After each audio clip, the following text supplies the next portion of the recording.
to God's Views on Political News. So great to have you back again this week. Just remember, for those people coming in, please make any comments, ask any questions that you want during the live show. It's perfectly fine. Now, Bill is at a undisclosed location out of town again. So how's it going, Bill? Oh, it's going well. It's just wet where we're at, but that's pretty much the whole Southeast at this point. So. Yeah, a lot of flooding going on. Yeah, it's that time of, a lot of flooding going on in places. Just kind of warm, humid. You remember? Yes, yes, I do. I remember we used to visit my aunt in Washington, D.C., and not even joking about this, you would walk right outside of the door and feel like you had to take a shower. I mean, it was just, that was that bad. Yeah, it can get that way. We lived in Florida for about 10 years, and showering was almost pointless. So I know. I don't miss any of that, but we do get the, out in California, we just get dry heat. So we have a little bit of a humidity every now and then, but it's nothing like I recall back from North Carolina. Now, everybody is coming in. Welcome, everybody. Bill, I'm assuming that you can see the comments today. Yes, I can see the comments today. So perfect. Hello to everyone. Good to see you. And again, feel free to make any comments, ask any questions during the live show. It's absolutely fine. Now, I want to get started, Bill. There's an article that Breaking Israel News had, and I wanted to talk about that and kind of get your opinion on what you think. The article is about Trump and King David's connection and how it connects with Abraham's covenant. Okay. So let me give a little bit of a background. There was back in September, there was an event that was held, and it was held over 2016 for the election of the president. Right. And there was an event that was held over King David's burial site. Wasn't intentional. Person just kind of made the arrangements, and that's where it ended up being. So they feel. This Rabbi Joseph Berger, I don't know how he would say it, but feels that this is why President Trump, one of the reasons that President Trump got elected was this event, people coming together, it being over the burial site. What are your feelings about it? Well, it's a very interesting article. So I'd recommend that maybe at some point you can give the link for people to go to read this article to kind of get all the details. But essentially, as you said, this particular person is connecting the election of Donald Trump to this particular event that was held in a community hall that, unbeknownst to those who were hosting the event, that it was over the burial site of King David, and then they make connections to David's proclamation that Jerusalem is the capital of Israel, the kingdom of Israel, and then of course Trump acknowledging that the sky really is blue and the grass really is green and Jerusalem really is the capital of Israel. It's an interesting article. Now, the first thing as I was reading this, my mind went there. I was there. I've been to the Tomb of David many times, and it is an extremely holy site in Judaism. I mean, a mantra in Israel is King David lives. And the whole idea behind that is King David lives is to say that the people of Israel live, which is to say we believe in the coming of the Messiah. So this place is highly esteemed in Judaism. Again, it's considered to be holy. So that being said, if everything that's being reported in the article is accurate and true, it's fascinating to think that there was an event in Israel, in Jerusalem, on Mount Zion, over the burial site of King David that was intended to promote, to pray for the election of Donald Trump as president with everything that's going on. So having said that now, when God's doing something, nothing's an accident. I don't believe that anything is accidental. I don't think that anything is coincidental.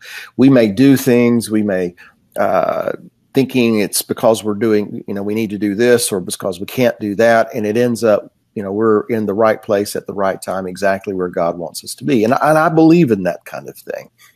So Time will tell, of course, if some of the other aspects of this particular article, for instance, he makes the connection to Genesis chapter 15 and the covenant of the pieces. And anybody who reads the Bible should be familiar with that. This is when God made a covenant with Abraham, told him that your descendants are going to be sojourners in a land that's not their own. They're going to serve this kingdom for 400 years, but then I'm going to bring them back. And then God cut a covenant with Abraham, and there were birds of prey that came, and Abraham had to chase them away. And so the bird of prey, the Hebrew word that ayit, is the word for eagle.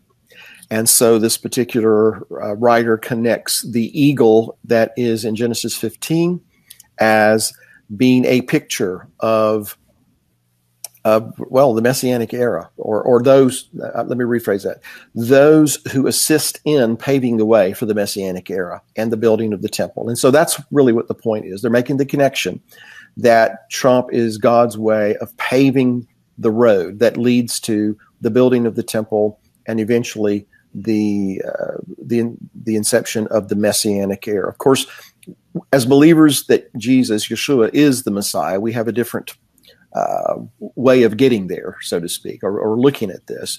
But it's just I'm fascinated by the fact that they see Trump and his presidency and this administration, and particularly as it relates to what he has done on behalf of Israel, what he's done where Iran is concerned, moving the embassy, etc., how they see that is now resonating among the nations. It's provoking other nations to move their embassies. It's provoking other nations to begin to consider doing those kinds of things. And they see that as a tremendous sign that the Messiah is soon to appear. So that's kind of a Bill's version of the summary of the article. But it is fascinating. Absolutely. So from what I'm hearing you say, having this event was another interference with our election, and Robert Mueller should go to Israel and find out. Now it's the Israeli collusion, right? It's the Israeli collusion. They colluded with President Trump and even had God's help in doing so. How can... oh, well, stranger things have happened. Stranger things that, but here's what is interesting too, is the fact, and it doesn't talk about this in the article, but why, from what I understand, that most people who are in Israel, most Jews, are very liberal and would vote Democrat if anything. Why is it, and who are these people, that got together? Why did they decide to get together and vote for a Republican candidate and President Trump in particular? Wonder why that happened. Well, that's a good question, and I don't have the answer. I firmly believe that God moves upon people's hearts and minds, and sometimes upon the hearts and minds of people who don't even serve Him, or acknowledge Him in their ways. This is apples and oranges, but in the book of Jeremiah, at least twice, Nebuchadnezzar is referred to as God's servant. Now, if you know your Bible, Nebuchadnezzar is the king of Babylon. He is the one who lays siege to Jerusalem. He destroys Jerusalem. He tears down the temple. He carries off many of the temple treasures, along with many people of the people of Judah, into captivity. I mean, he was a pagan. He was a heathen. And yet God refers to him as my servant. My point, he moves upon the hearts and minds of people to do his will, to bring about his purposes. And so, we've been talking about this in some form or fashion for months now, how that regardless of what we think of the man, Donald Trump, and as I've said over and over and over again, I've got my issues with Donald Trump, the man. But I am not so bold as to say that God can't use Donald Trump or whoever, he wants to for his particular purposes. And so I concede, but day by day by day, it becomes clearer and clearer that even if Donald Trump is not a man of God, he certainly is God's man for this point in time. So in response to your question, God didn't just react to Donald Trump being elected president. God's purposes as it relates to the Messiah returning, Jerusalem being the center of the earth, so to speak. That's a process, and there are many players. There are many things that have to happen, and apparently, and this is Bill's opinion, apparently Donald Trump's presidency is a part of that overall plan, and so there had to be other components of that to take place. And so that's why I said earlier, I don't believe in accidents. I don't believe that this particular meeting being over David's burial site was just happenstance. It's just, it's God's way of making a statement, leaving spiritual fingerprints all over it. If you're willing to look at it and insightful enough to recognize God's fingerprints over this on the situation. So, and so I would just say simply that God put it upon their hearts to do it. God placed it upon their hearts to have this meeting, for it to be at this particular place. And now you've got religious people in Israel who are recognizing the hand of God. And I want to add this too, Susan. I don't think it's that they're so much pro-Trump as it is they see what God is doing through Trump. They're excited about what's getting ready to happen. That's why they're so keen on all of this. Yeah, and I agree with you there. But you know what? In the beginning at the campaign, nobody was that, there were a lot of people, I don't want to say nobody, but there were a lot of people who weren't keen on President Trump, and they weren't keen about what he could do. It's, to me, it's like, how were these people given so much awareness? Because, as Marlene says here, look at Miami and Fort Lauderdale, real blue, and with the Jewish people normally going Democrat. Jonathan saying Trump is in office at such a time as this, I believe, is to see what America does with this and to judge America. And Don said, he's part of the plan. But, in the beginning, I wonder, and we don't know the answers. We just opened a supposition. But I wonder if they saw, in a way, also how evil, in some ways, evil ways of Hillary, and what would happen to Israel in the event that Hillary got in. I don't think it was something where they knew that Donald Trump would bring the embassy, to Jerusalem. But I wonder if they had just an inkling about how sort of evil Hillary was. Well, we don't know. I mean, we'd have to ask them, Yeah. We could speculate about it, but I just don't know. But to me, it boils down to being something as simple that is God is able and has done many times and throughout history, has simply placed it upon the hearts of people to do something that maybe they otherwise would not have done, frankly. Yeah. Because it has to do with his purposes coming to pass. Now, that being said, obviously there are people in Israel, secular and otherwise, who can see things for the way they are, as far as who really is a friend to Israel and who really isn't.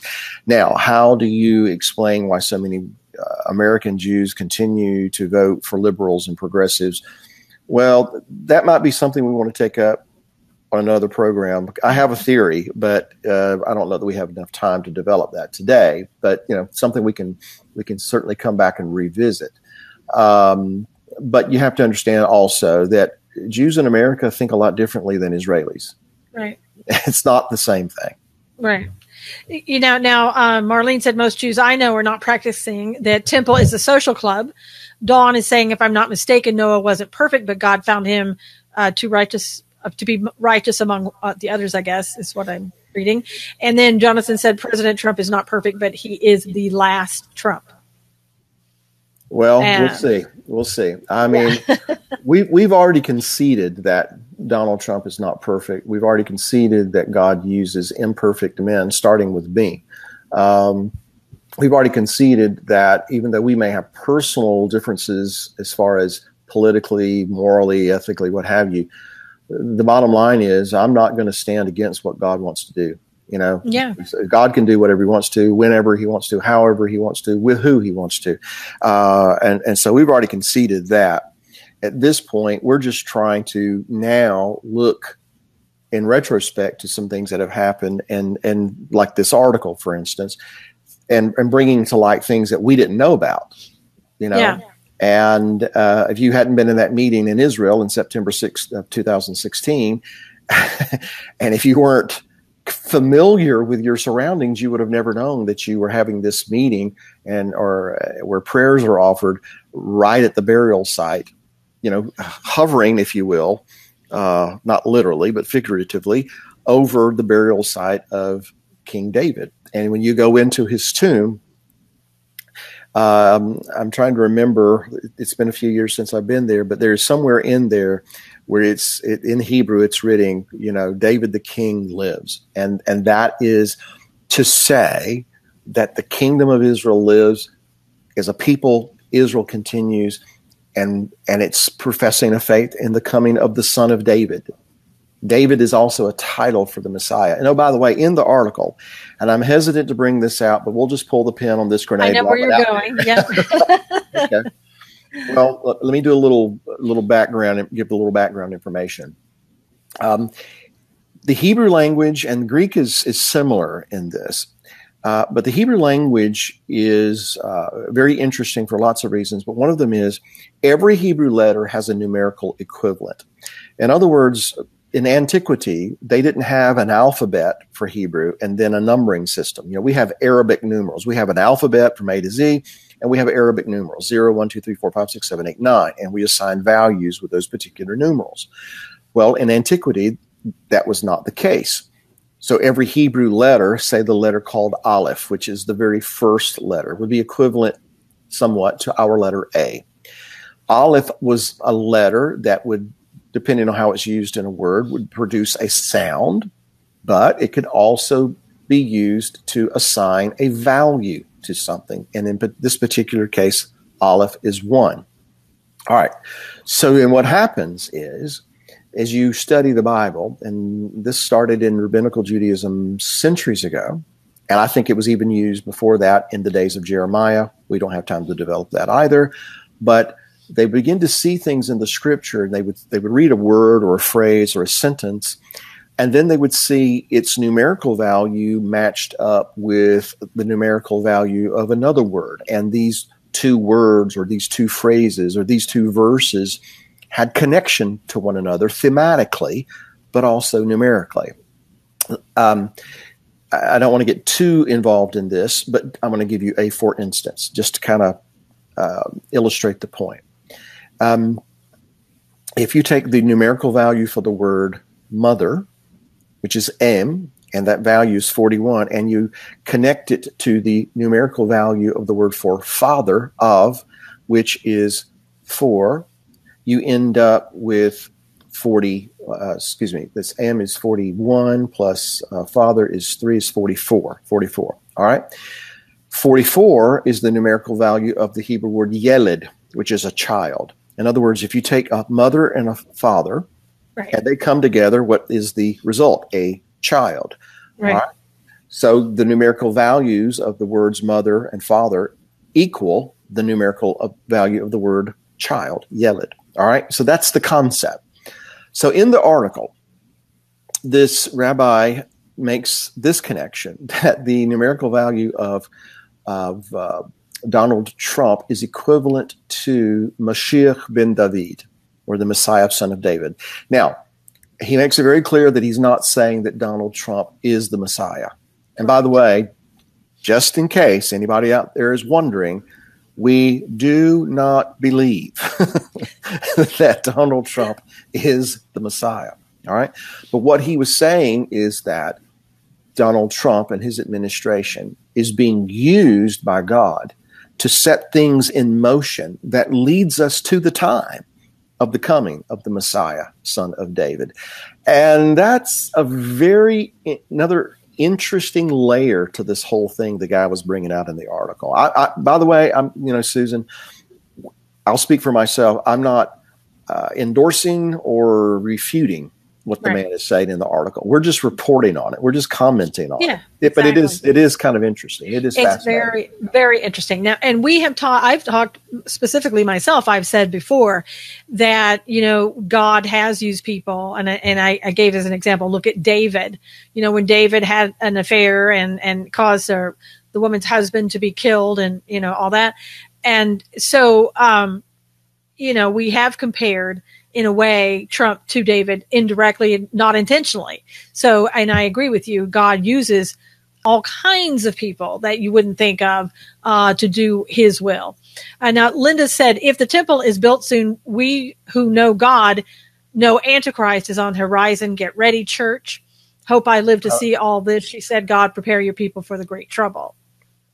Well, if they start building the temple, it's going to get really interesting.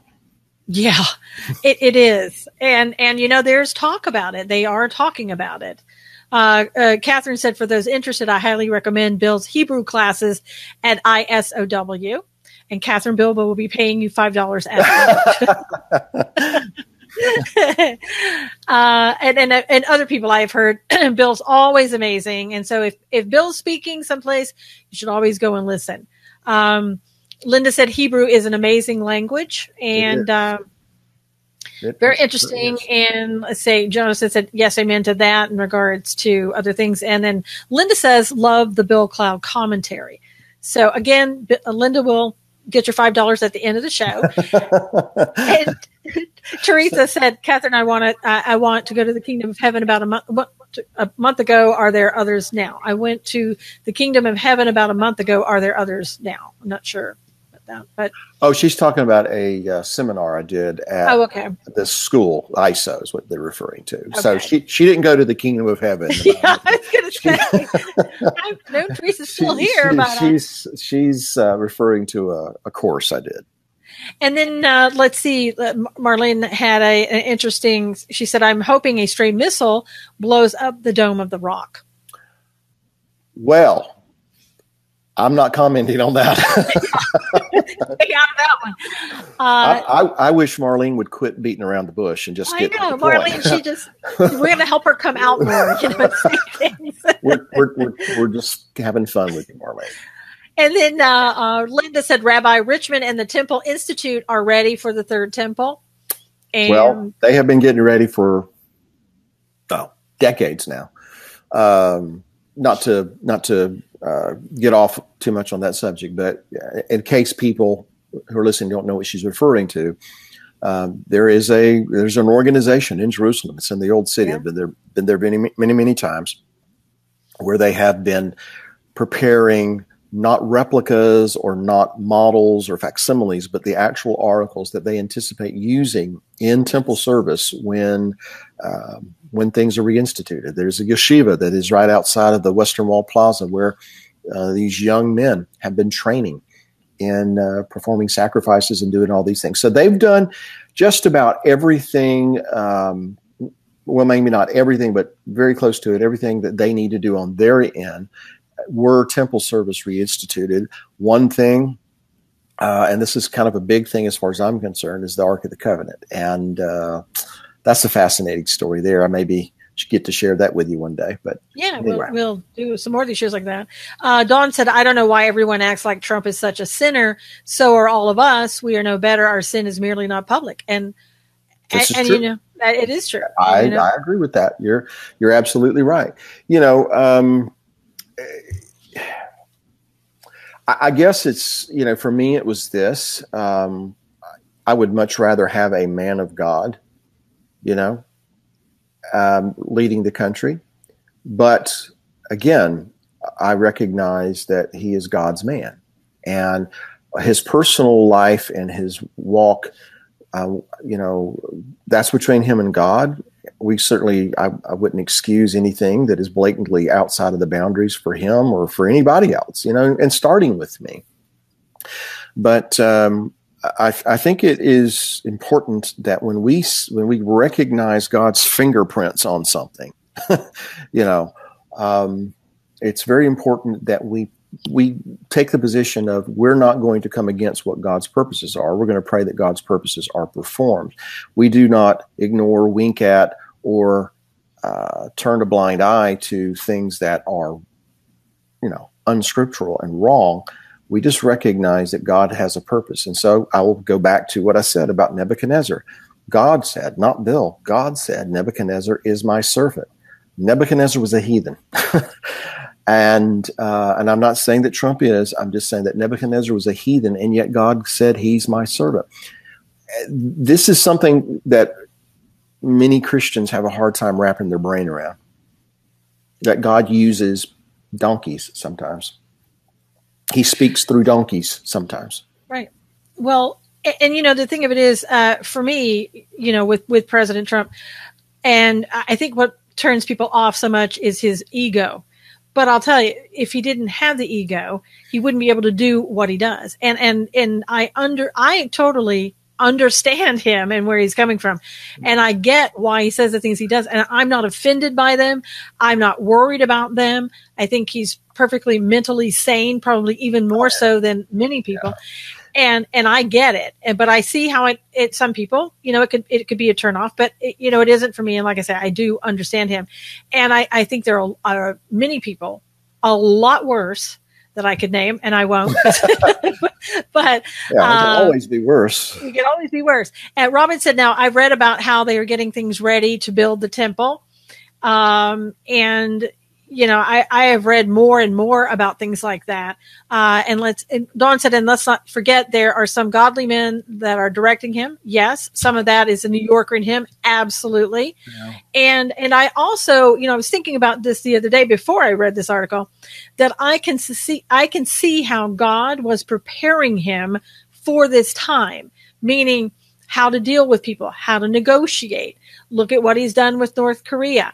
Anybody else would have, I can think of a past president. I won't say that name today, but I can see how that president would have bent over and given in and said, here, you can have anything that you want, and has done so in the past. Whereas Trump is said, okay, well, you know what? We're just going to go ahead and we're going to cancel that summit. And whenever you can act like a grown up, then you can come back and look what's happening. It's being turned around. Anne is saying exactly, Susan, a person with a big ego is what is needed at this time. I 100% agree with that. And then Dawn said, I have read Trump has become a born again Christian, so we should not be fishing in the sea of forgetfulness. All of those things I agree with.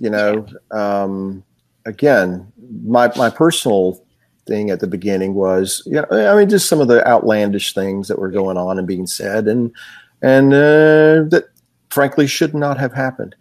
But at the end of the day, when he's president, I'm going to pray for him. I'm going to, when he's doing right and he's doing what's righteous, I'm going to support him. And I'm going to say, hey, good for you.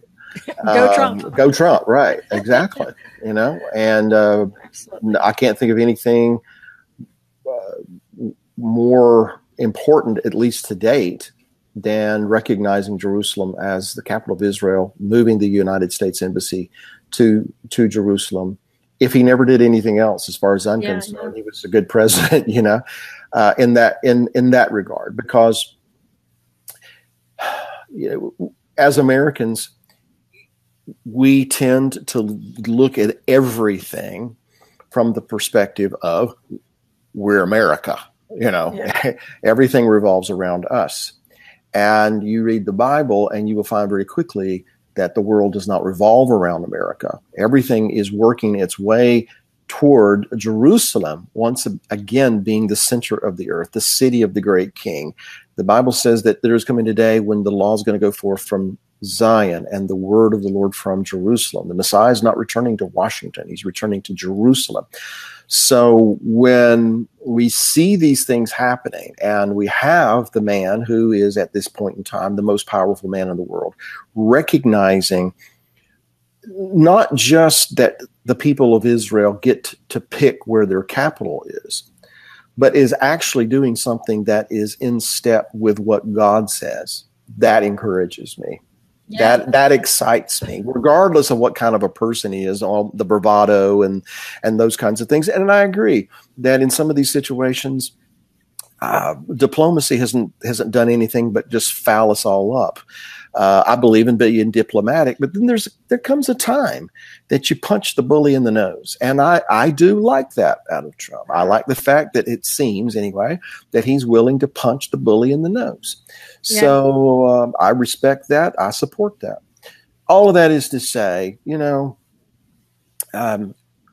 what God does, how he does it, when he does it, who he uses, he's never consulted with me about it beforehand. He's never asked my opinion. He does what he does. And then he says, now, Bill, are you going to get on board?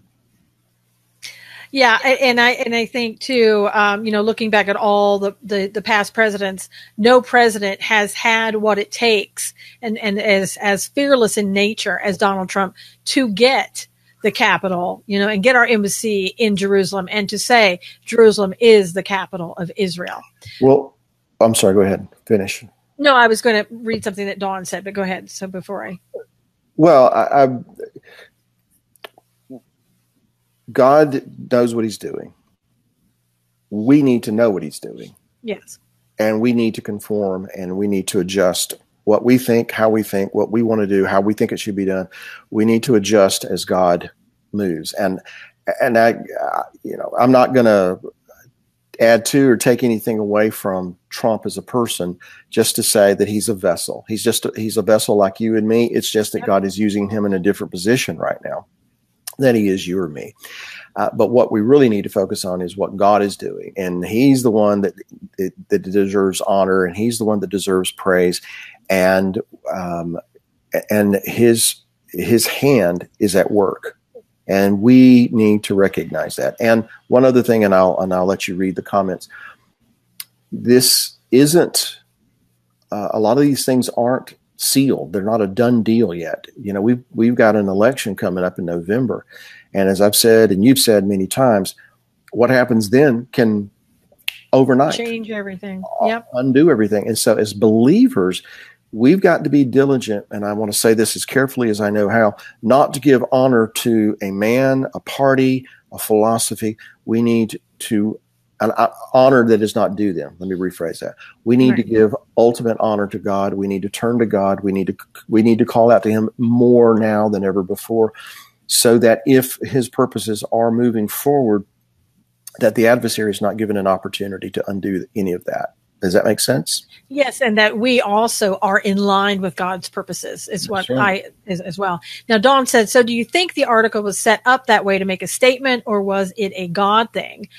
And I don't know that the two are related. I mean, I think it was a God thing by virtue of the fact of where this meeting was held. The guy didn't intentionally want to hold the meeting there. He didn't know where he was holding the meeting, didn't know the history. That's what they said in the article, right? They said in the article. They said didn't realize it in the article. Yeah. But, so, I mean, I see it as it being a God thing, and, the guy was just kind of reporting what he believed was a God thing as well. So. Well, a lot of times, Susan, we don't see what God is doing leading up to it. Exactly. Sometimes we don't even see what he's doing as he's doing it. Right. But then after it's done, we look back and we go, oh, yeah, I see it now. I recognize it now. The book of Esther is that concept, played out over several chapters, how people are just, they're in places, they're in positions, they think it's for this reason or that reason. And then when something happens, they realize, oh, this is why I'm here, or this is why he's in that position, or this is why that person isn't in that position, because we have no idea what's going to happen in the future. And, only God can know those things. And so he begins to orchestrate. There's a verse in scriptures, the book of Amos, and it just says that God doesn't do anything except he first reveal his secret to the prophets, which what I'm going to focus on is God knows things. God has secrets. And so he begins to put things in place. He begins to put his people in certain places so that when things happen, the right man is there for the right time and he's at the right place. So anyway. Yeah, and Linda said here, heard this morning that Trump wanted a peace leverage with offer of a Palestinian capital on the eastern border of Israel. Prime Minister Bibi Netanyahu said they will not agree to anything that would endanger Israel's people further. Heard anything on this? I've heard a lot of talk about the negotiations that are going on with Jared Kushner and David Friedman and other people, and hearing also at the same time that Netanyahu has said we're not going to divide Israel. Yeah. There's probably going to be a lot of things that are flying out there. Exactly. The one thing I've learned about since Trump has been president, I've heard all kinds of things. I know. And then when all is said and done, very little of it was accurate. Yep. And I cannot help but wonder if this is part of his way of doing things. Yes. I mean, I'm not saying it is. I don't know. Yeah. But I have wondered, is this his way of dealing with things and throwing people off the scent? Just putting out a lot of this misinformation. I don't know. I'm not making that accusation or observation. I guess it is an observation. But, I'm wondering. Would it be bad? Because a lot of times, look at this. He throws something out. The media glums onto it like a piece of meat, raw meat. And they're over there doing this while he's over here working things out without. That's exactly what I mean. Idea. Well, that's exactly what I mean. And so herein comes the business guy. Here comes the businessman, And I wanted to also say this too, in response to Linda's question or comment.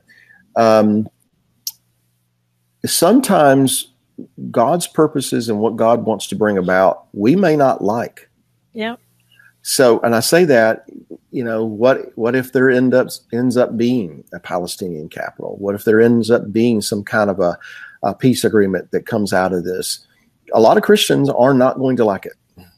But we know there will be a peace agreement that people aren't going to like. So it's going to happen. I was going to say, there are going to be some things that are going to be happening that a lot of Christians are not going to like. Mm-hmm. And we have to keep in mind that sometimes God's purposes and our wants and our desires don't line up a lot of times. So this is where we need to know the scripture. We need to know the heart of God. We need to have that personal relationship with him that he can lead and guide us through the things that are going on, not just in our personal lives, but the things that are going on in the world that affect our personal lives. Absolutely. So do you think Daniel wanted to be in Babylon? Do you think Shadrach, Meshach, Abednego wanted to be faced with the option of bowing to an image or being thrown into a fiery pit? No, they would have rather been back home in Judea. But it served God's purposes for them to be there. That's what I'm saying. Sometimes God's purposes doesn't line up with what we want, and we have to be vessels that submit to his will regardless of what ours is. Now, Robin says God is always in control, just what you were saying there. Linda said Harry Truman was put in place to recognize the state of Israel. It may not have happened if FDR was still president at the time. It's true. And Marlene probably said wouldn't have happened. Probably wouldn't have had. Yeah. Marlene said that the president trolls the press all the time. Yes, he does. And Catherine said, I have thought the same since he was running for election. Reading his book, The Art of the Deal, implies that he has been part of his methods for many years. Throwing them off the scent, that kind of thing. Yeah, I think so. And the way he negotiates. I mean, you can't allow somebody to be in control. I mean, you saw what happened with Kim Jong-un. He was starting to say, "Hey, I'm in control." He was calling the vice president a political dummy. He was trying to say, "I'm going to be in control of this summit." And President Trump said, "No, you're not. It's over. It's done." And that was a shocker, I think, to Kim. And then when he finally, got his feet back underneath him, he said, "Oh, okay, well, I'll talk to the America anytime, anywhere, any place." So President Trump got back in control of the negotiations. Now, whether he'll win what he wants or whatever, he knew that he needed to get back into control, I think. Right. Well, that's what I would call punching the bully in the nose. Exactly. And I'm all for that. Yeah. He had to do it. Now, Don said his thoughts are not our thoughts talking about God. His thoughts are higher than ours. Exactly. And absolutely. And eventually, things will come to pass as they say they will in the Bible. Things are not always going to go, we're not going to be, like you said, Bill, we're not always going to be happy about the way things are going, but God's purpose will be done. That we know for sure. We don't know how, we don't know when or anything else, but we know they will be done. Well, let me just say this before, I don't know how long you want to continue to discuss this, but while the thought is in my mind, going back to David, David was an imperfect man that God chose for certain qualities. He fought the lion, he fought the bear, and the biggest thing about David that stands out, at least to me, is that David had a heart after God in that when he messed up, he recognized he messed up and he went to God and said, "I messed up," David is a life that is full of imperfections, faults, mistakes, and that he had to answer for personally. And so what I'm saying is this. Everybody that's listening right now, you and I included, everybody, we have certain strengths and we have certain weaknesses, and we could list those if we wanted to people, and how we've had to answer to God for those things. And yet God still chooses to use us, That's exactly right. How you and I impact those around us and how God uses us doesn't necessarily exempt us from God dealing with us about our own personal demons. He's still going to deal with us about our things. And the same is true with Trump. But that doesn't disqualify him from being God's man at this particular time. God will deal with Donald Trump as, not Donald Trump, the president, but Donald Trump, the man that I've created. And, he'll deal with Hillary Clinton and Bill Clinton and John Boehner and Susan Knowles and Bill Cloud in the same way. As individuals, that will have to answer for their transgressions and, whatever it is. But that doesn't exempt any of us from being used by God to serve his purposes. Absolutely.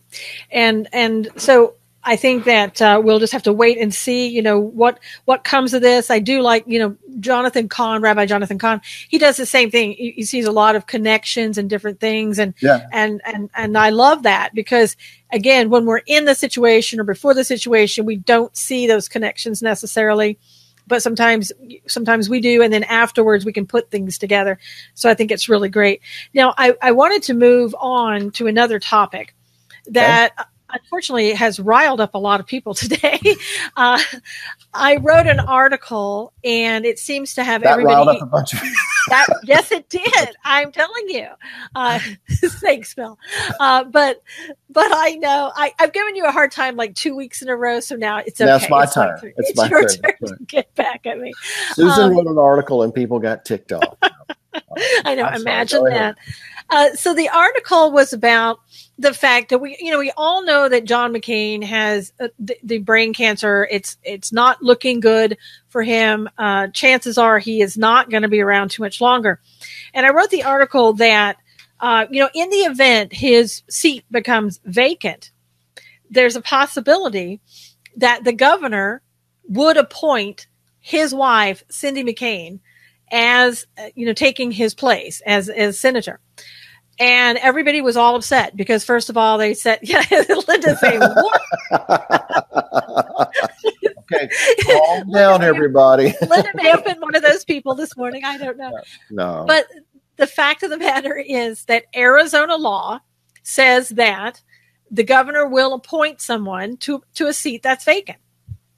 Mm-hmm. And there has been talk that she is being maybe considered. A lot of people think, and this may not even be true. So that's why people should just take a deep breath and it should be okay.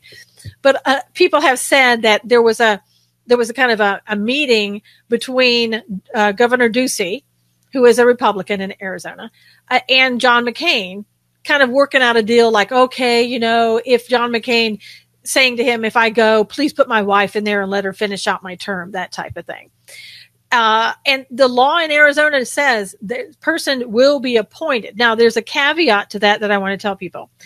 If John McCain leaves, Dawn and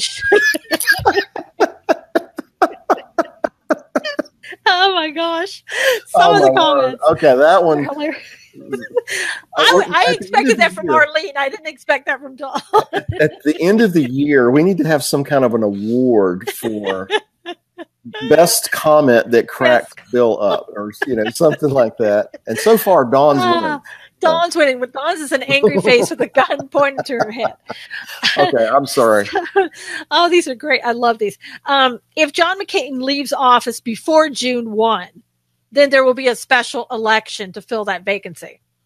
If he leaves after June 1, then the governor can appoint someone to serve more than 2 years, and a special election would not be held until 2020.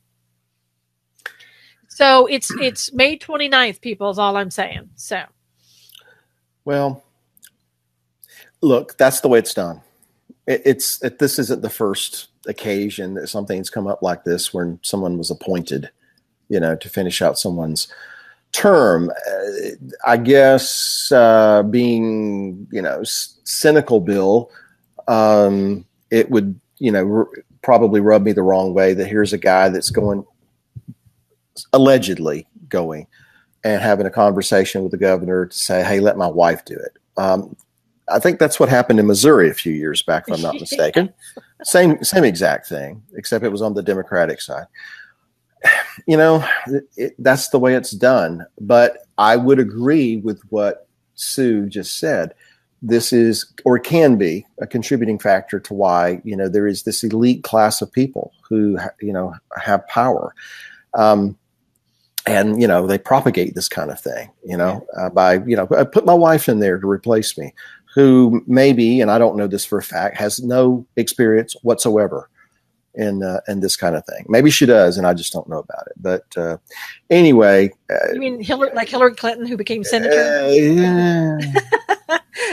So, it can be done. It can be done. It has been done. It will happen again, I'm sure. The thought I have is that hopefully the people of Arizona, when there is an election, whenever that is, will send someone that is that's going to represent them well. I'll just say that and maybe leave it at that. Now, I do want to say this too.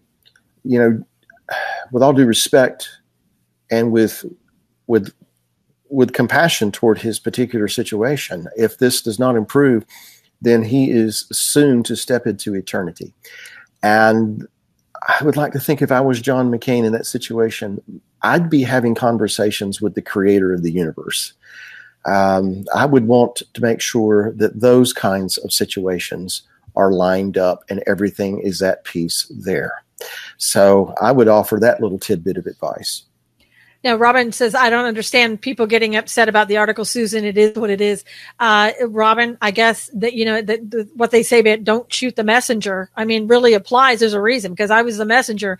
People didn't like it. I was getting attacked all over Facebook. It was amazing. And Gail said to you, Bill, oh, believe me, we will try in Arizona to get the right person. But, the thing of it is, Arizona keeps voting John McCain back in. It's kind of like a California thing where, you're not necessarily so much in control of that, and who gets in. Now, and far as what you're saying, Bill, and what Cindy McCain is her name, what his wife has and what she could do. This was a woman who started out as a special education teacher and has a master's in education. And I don't think she ever really wanted to be in politics, but she was very much a crucial part of campaigning and fundraising and all that for McCain when he tried to be president. And she also didn't want to step into the spotlight when her father died, and she inherited his beer distributing company. She's right now the chair and a major control of that company. I don't necessarily see her wanting to leave that and going into politics, but you never know. Stranger things have happened.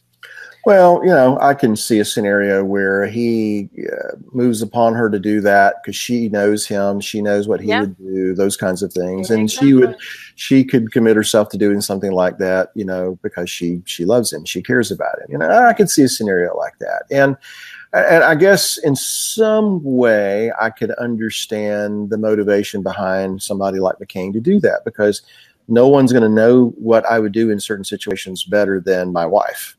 And he was duly elected. So I could see, I can see the thought process. But, back over here on being cynical, Bill, it just, to me, it smacks of that elitist idea that, we got this little club here and we want to keep, only members, that we want in to be part of that.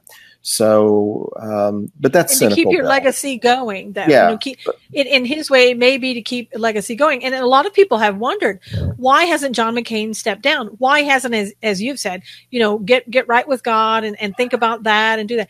And it could be he's waiting until that June 1st date.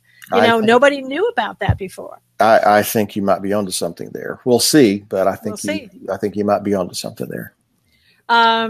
And then let's see, we've had enough of the McCains. All of them, Gail has said. And Sue said if JFK Jr. hadn't died, Hillary never would have won.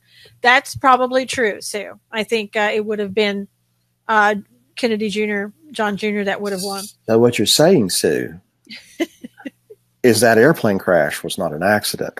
That's what you say in Arkansas. That's what Dawn has said. Whoa. Okay. But yeah, I mean, we'll have to see what happens in Arizona. I feel bad for Arizona. It was a shocker to the people, many people on Facebook, at least in Arizona and otherwise, who did not know that the Arizona governor could appoint somebody in a position for a vacant seat. So most of my article was done as sort of hey, did you know, trying to get people aware of what the laws are. And now I think they are aware, and maybe they'll go and try to do something about it. I don't know. I think that's pretty much the way. It's pretty much standard procedure. It's pretty much standard procedure. Yeah. I mean, you got to put somebody in or have a special election. And Dawn is saying maybe like Scalia's death, but we won't go there. And so, yeah, wink, wink, nod, nod. But I think, I think it's a long shot with Cindy. And a lot of people were saying, I think Governor Ducey would be insane to do that. Yes, I think it would.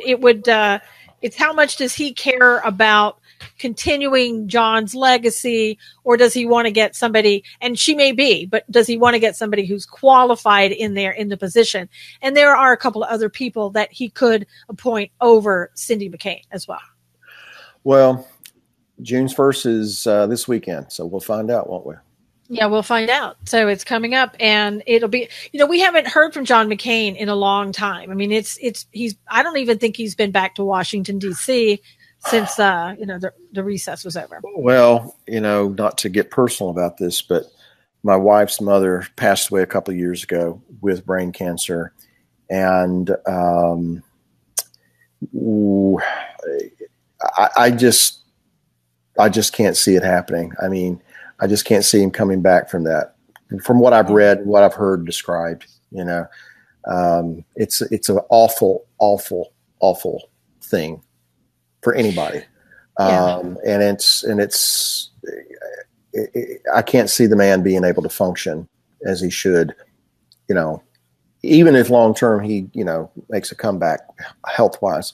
I don't see how he could really function as a U.S. Senator right now. And so hopefully somebody's going to make a move here to do something, because the people of Arizona need to be properly represented. Senator. Yeah.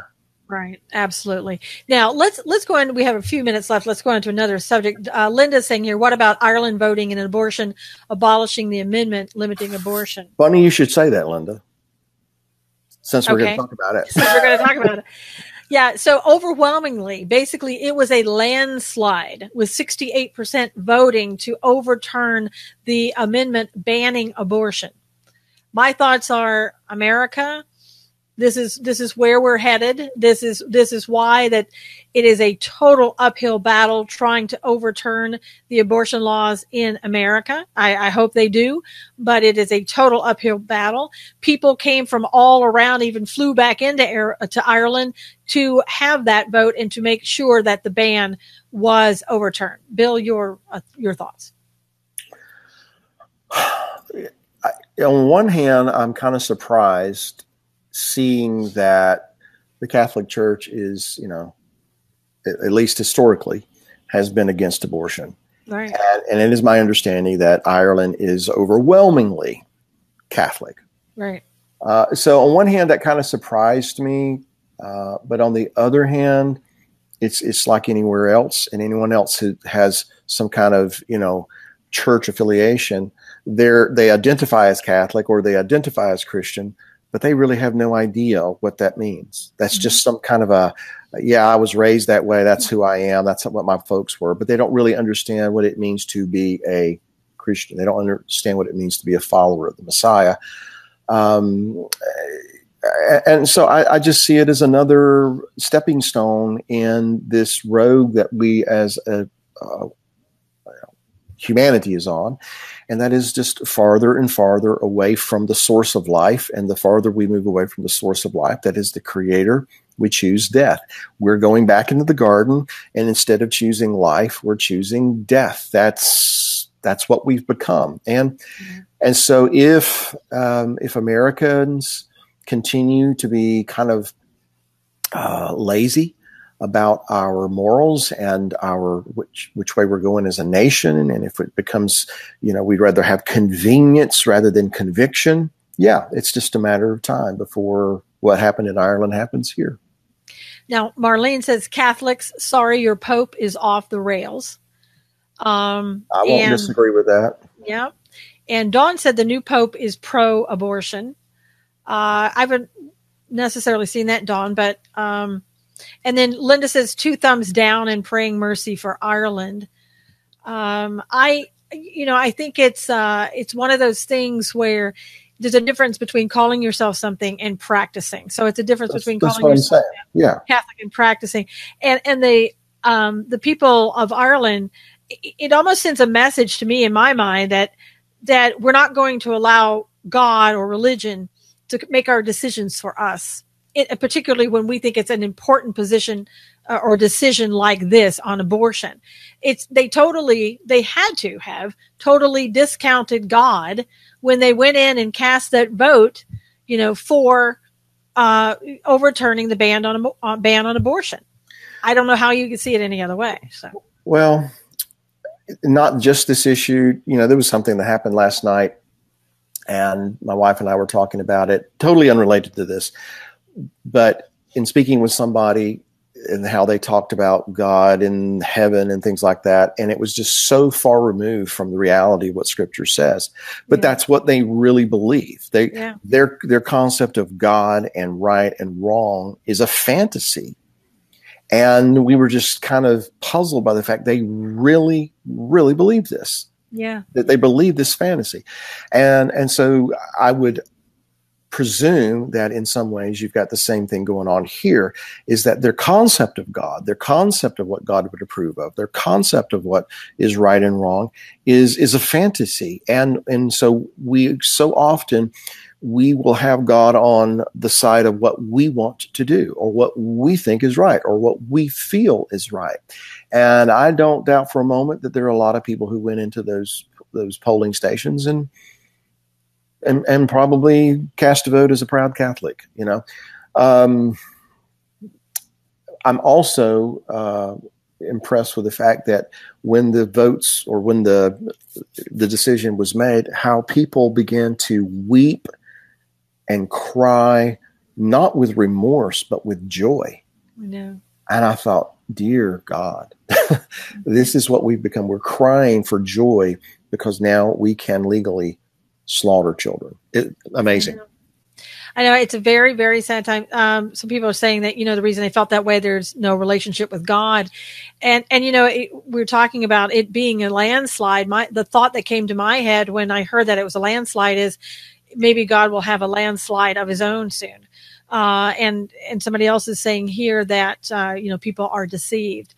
It just seems to me that, when overwhelmingly you get people doing that and going against the principles of God and his word, that God usually does something to demonstrate his disapproval of what took place. Eventually, yes. Yeah. What happens is the cup gets full. Yeah. And very quickly, I know we're short on time. When he spoke to Abraham in Genesis 15, we talk about the covenant of the pieces in the article today. He said that your descendants are going to serve this nation for X number of years. He says, because the cup of the Amorites is not yet full. And the cup of the Amorites is referring to the people that Abraham was then living among. It had not come time for God to cause a landslide, if you will, and that's going to uproot and just kind of turn their world on its ear. So we do things, we transgress, we rebel, we defy, and it builds and it builds and it builds and it builds. But biblically speaking, there comes a day, the cup is full, and that's when God acts. And so this is true for Ireland, it's true for the United States, it's true for every nation on the face of the earth, and for all of us globally, that there comes a day when the cup's full, and when it's full, he acts. Absolutely. Well, we have run out of time. Thank you so much for your comments, your questions. Everything was absolutely great. We love this. Please keep it coming because we love the comments and questions. And thank you so much for supporting our show. Please, if you will, just share this with everybody that you know, email the show to them, and continue to build our audiences, if you will.